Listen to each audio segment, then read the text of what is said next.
My daughter is missing. Together with my husband, I came to the 1-month checkup for our baby. However, the nurse took our daughter away and hasn't returned. Frantically searching the hospital, a person stood before me. You need to escape too. To my surprise, it was the nurse who had taken charge of our daughter. She forcefully grabbed my arm and started running. She seemed frightened by something. Wait! Where is my baby? In response to my question, the nurse revealed a truth I didn't know. And I realized the true meaning behind her actions, leaving me stunned.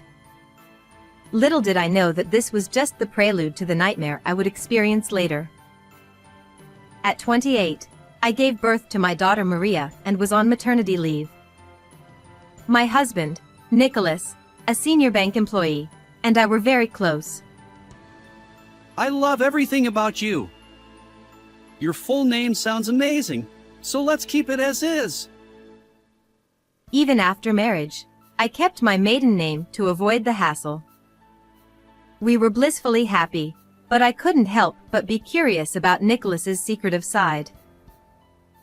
I can't share much about my job. There are confidentiality obligations. He always evaded questions about where he worked and what he did. Given the strict privacy rules, I didn't press further.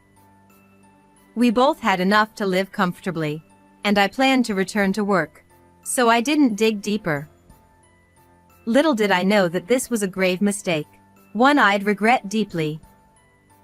At that moment, I had no idea the cruel events that lay ahead.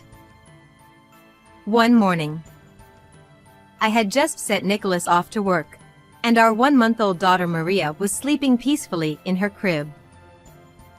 Bang, bang, bang. The sound of someone pounding on our apartment door echoed through the room. Maria might wake up. I hurriedly opened the front door, only to find a thin, unfamiliar woman standing there. Her hair was bright blonde, but the roots were reddish, and the dry ends seemed to reflect her lack of composure.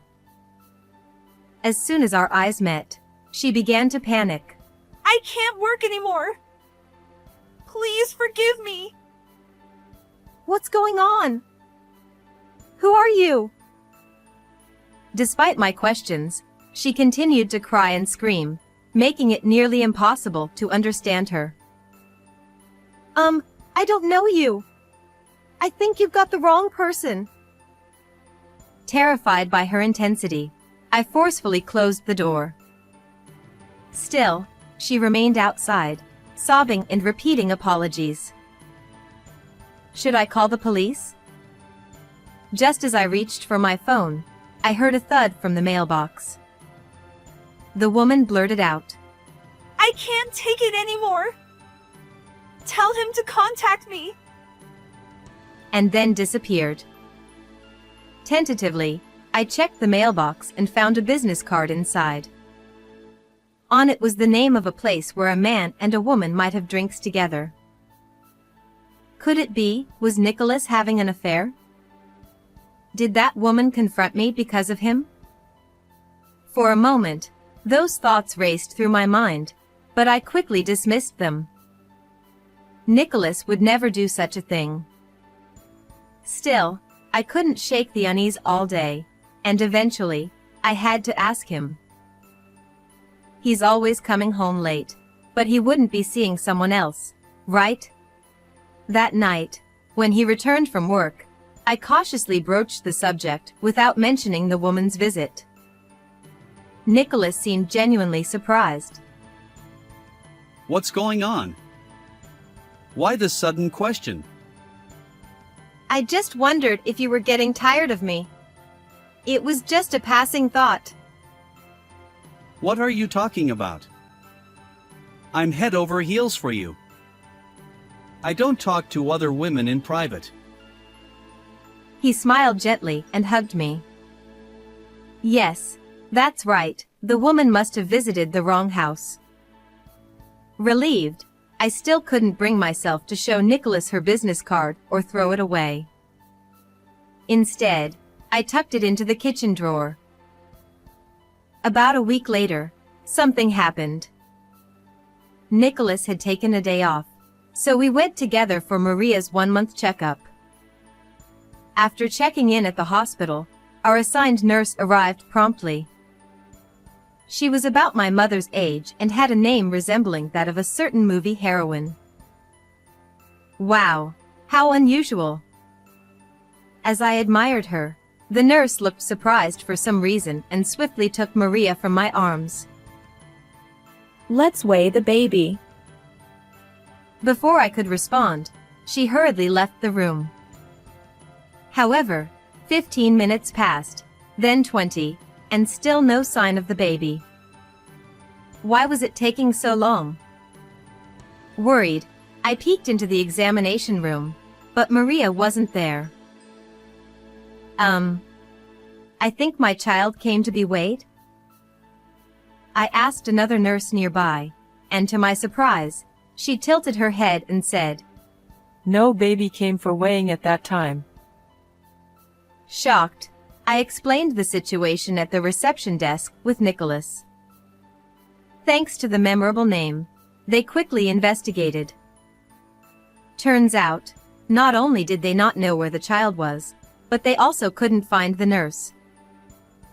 This is unbelievable! Let's split up and search.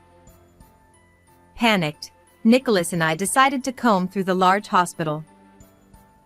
As I hurried down a corridor leading to the back exit, the nurse suddenly appeared before me. You! Where's my baby? Before I could raise my voice, she urgently signaled for silence. Don't worry. I'll guide you to your baby. And you need to escape too. She grabbed my bewildered arm and led me toward the back exit. She seemed frightened, running away from something. Finally reaching the hospital's rear exit, we found Maria's stroller tucked behind an inconspicuous pillar. There, Maria slept soundly. Oh, thank goodness! Relieved, I reached for my baby, but the nurse swiftly scooped her up.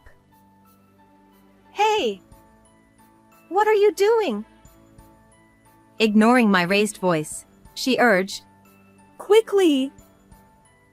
and continued running. Then, as she settled Maria into the child seat of a parked car outside, she instructed me to get in too. What on earth was happening?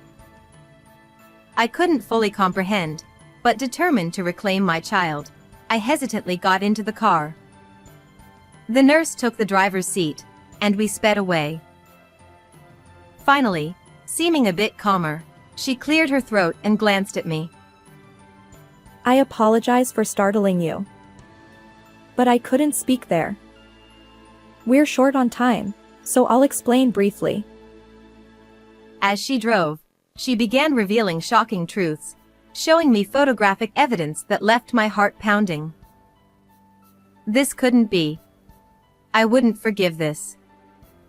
And with each revelation, my anger intensified. After finishing our conversation, we retraced our steps. Although there was a minor commotion at the hospital, we had coordinated our story, so there were no issues. The nurse who had taken care of Maria explained that our daughter suddenly started fussing, and she searched for me before the weight measurement. However, at that exact moment, I had gone to a new restroom in a different building. Unaware of this mix-up, I returned to the original spot and claimed that our daughter hadn't returned, causing a commotion. I apologize for causing inconvenience due to my hasty assumptions. As I apologized deeply while holding our daughter, the hospital staff and Nicholas showed relieved expressions, knowing the baby was safe. After firmly shaking hands with the nurse and bidding farewell at the hospital, I began preparing for revenge. From the next day onward, I met with lawyers, conducted investigations, and gathered evidence. With help from my family, I managed childcare. Then, 6 days after Maria's 1-month checkup. All right, let's go to the movies and have a dinner date. Excitedly, Nicholas stood in the living room, putting on his jacket. We had arranged for childcare with my parents during the day, planning a rare date night. However, as we headed toward the front door as a couple, we heard a loud pounding. Let me in! Listen to me! The voice belonged to the same woman who had visited us before. Without hesitation, I opened the door. There stood the woman. Trembling, Nicholas ignored her, but I took her hand and invited her inside. Nicholas protested. Hey! Don't bother with this mysterious woman. I can't just ignore her. She must have something important to say, right? I led her into the house, and Nicholas reluctantly followed. Seated on the living room sofa as I suggested, the woman began to speak. Introducing herself as Isla, she explained that she was a single mother struggling financially. She had visited a small financial company seeking a loan and encountered Nicholas.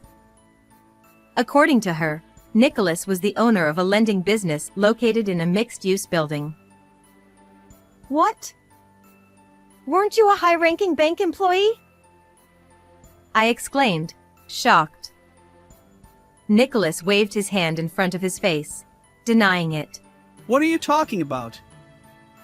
I'm certainly not some petty moneylender. But Isla stared coldly at him and continued. She felt favorably toward Nicholas, who kindly listened to her debt concerns. He advised her to borrow a large sum up front to reduce repayment amounts. It's a great deal. However, in reality, she was coerced into paying exorbitant interest, making repayment impossible. This is outrageous! Nicholas insisted. It's not me! You've got the wrong person! As I narrowed my eyes suspiciously, Nicholas repeated desperately. It wasn't me! Isla, undeterred, pulled out documents from her bag, loan agreements and transfer records, showing Nicholas's name and the company's name. She tearfully explained that she had already paid off the $20,000 loan but was now being forced to pay an additional $10,000 in interest. When she couldn't comply, she was coerced into working at a nightclub from evening until dawn, as evidenced by her diary entries. The truth revealed by Isla left me trembling with anger. Using debt as an excuse to force such unreasonable labor. Try putting yourself in their shoes. I trembled with anger at the appalling story. Perhaps feeling cornered, Nicholas raised his voice even louder than mine. I'm a top-notch banker. She's lying. Loan agreement? She even went to the trouble of creating such elaborate fake documents. According to Nicholas, he met Isla at a nightclub during a business engagement. Since then, she had been stalking him. Isla spread rumors that he was wealthy and worked for a major bank, saying, "He'll definitely make something of me." I kept quiet to spare you worry. After all, our child is still young. Regret washed over me as I looked at his apologetic expression. This is the perfect opportunity. Don't ever appear before me again. I want no further involvement. He glared at Isla, shouting. To think all this happened. Can I trust you? I asked Nicholas, and he nodded confidently, embracing me. Isla stared at us with a piercing gaze. Ignoring her, I discreetly retrieved a piece of paper from the living room shelf. Could you write this just in case your claims turn out to be nonsense? I playfully handed Nicholas a divorce consent form. Suddenly, Nicholas froze, as if confronted with a terrifying document. You won't even sign a consent form? You lack the courage? I showed my disappointment, and he snatched the paper, flustered. No way. Trust me. Writing a consent form is a piece of cake. I hesitated because I thought that would satisfy you. He laughed, swiftly signing the document and returning it to me. Believe in me. He thumped his chest confidently. Unable to contain myself, I burst out laughing. We did it! Success! I cheered, high-fiving Isla. Nicholas stared at our sudden excitement, eyes wide. You fell for it completely. We've exposed everything. I spread a pile of photos from a bag on the table. The photos depicted Nicholas frequenting a dubious financial company within a mixed-use building. They showed him taking multiple women to nightclubs, making them work, and withholding their wages after their shifts. Capturing the desperate pleas of these women and his heartless actions made me feel nauseous. Truth be told, I had secretly planted a GPS tracker in Nicholas's belongings and had been tailing him since the day of Maria's one-month checkup. While Maria stayed with my parents, I gathered evidence, discovering that Nicholas ran a ruthless loan shark business.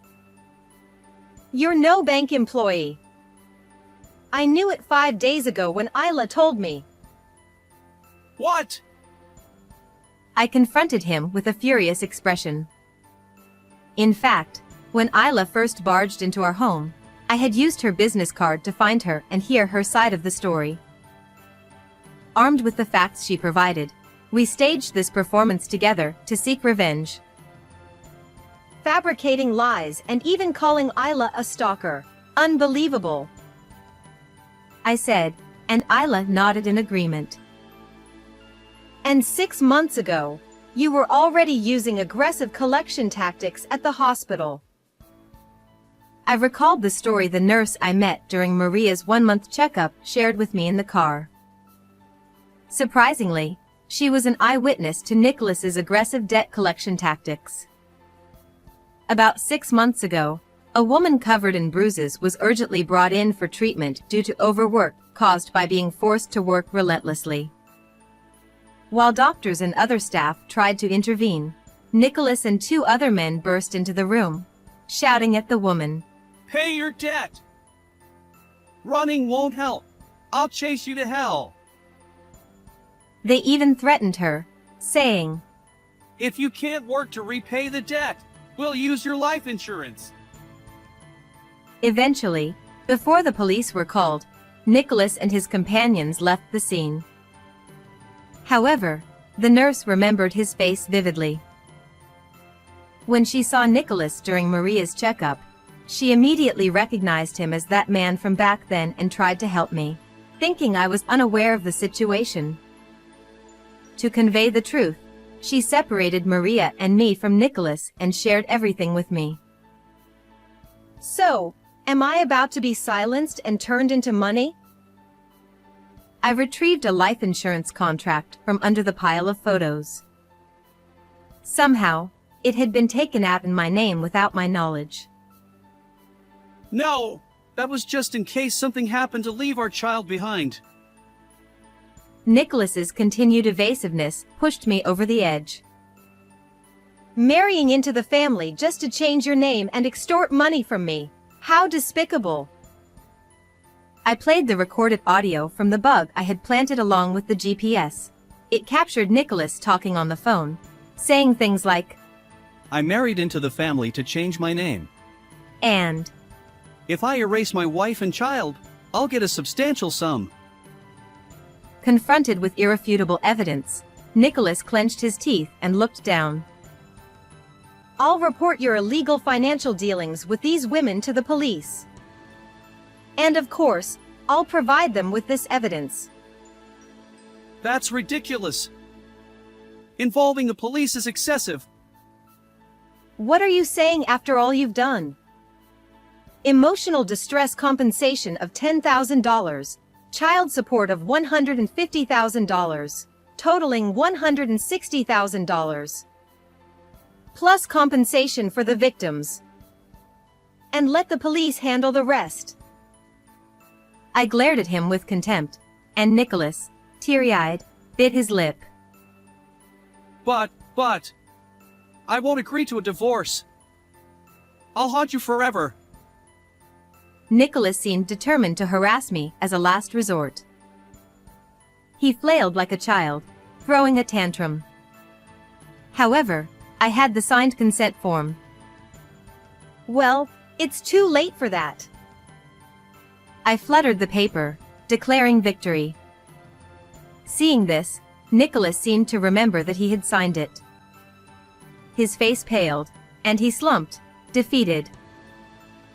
In the meantime, sirens sounded in the distance, and a police car arrived. While Nicholas and I argued, Isla had called for help. Nicholas, thoroughly dejected, was dragged off to the police station. Subsequently, Nicholas faced various charges. It became clear that he had extorted money from numerous people and forced them to work. Even the police officers interrogating him were furious. He was sweating and tearful during questioning. In court, the prosecutor pointed out his actions repeatedly, likely leading to more tears. The lawyer said, He'll spend years paying for his crimes in a dim room, and the compensation could amount to hundreds of thousands of dollars. Even if he gets released, he'll work tirelessly to repay his debts. Unfortunately, Nicholas only has money-minded associates. No one will help him. He'll face it alone. On the other hand, I promptly divorced him and began a new life with my daughter. Taking care of the baby was enjoyable, especially preparing her meals. I studied diligently, reading books and sharing my experiences on social media. My popularity grew, and I even published a recipe book. Plus, I got a little friendly with a male editor my age. He's dedicated to his work and great with kids. If things progress between us, I'll share with you more in the future. How did you like this story? Don't forget to subscribe to my channel. Until next time.